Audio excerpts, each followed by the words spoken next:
Barbara, I have one more question, but do you have another one? No, you keep going. Defer to me. So here's my other question. Here's my question for you. What questions did Barb and I miss? We should have asked you that we didn't ask you. What's that question we should have asked you, but we didn't ask you? Well, that's a good question.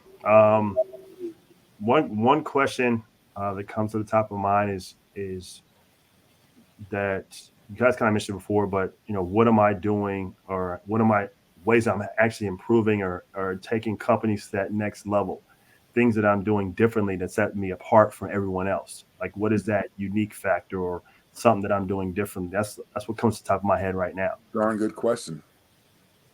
I like And that question. Give us an answer. yeah, and for me, one of the things that makes me very unique, right, outside of my background, is essentially where I'm at in life too. A lot of times I'm going in and speaking, right?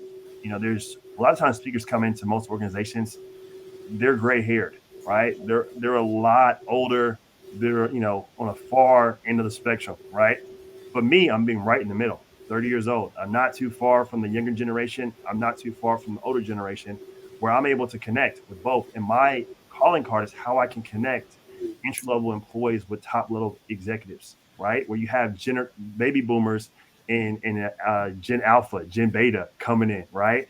Where all these different generations are able to connect, and I'm right in the middle. So I was able to grow up within social media time frame, but also been able to learn how to send emails and start type on the computer before it was a big thing out. So all those different things I experienced being at that very middle point as a millennial, and me being able to connect entry level people that really want to connect with entry level employees and show them how to be a leader, but also connecting with leadership and showing how to go back and actually re-engineer how they were taught and how they were brought up, from the new things that are happening with technology and social media and all those great things. So for me, I think I'm a very sweet spot for many organizations. And we're at this huge, precipice right now where companies are trying to keep employees and really be able to connect with their employees and build that employee engagement.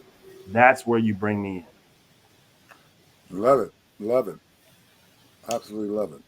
I love it too. And I love that you've honed in on that being your superpower, because when you can play across a broad audience and all of them can see some element of themselves in you, you can have a huge impact. And I have no doubt that you do. Thank you. Yeah, I thank you for taking the time. I know you're busy, and we want to be respectful of that time, but I thank you for the time and for the lessons. I think I learned a lot. Well, glad to help. I was just sharing what I know from other leaders ahead of me who taught me that, put me under the wing, and I'm just sharing what they taught me for the next generation to come behind us. Yeah, so I'm going to ask you, if you will, just hang out in our green room for a couple minutes while Barb and I talk real quick. But can you hang out so we can say goodbye after we finish? For sure.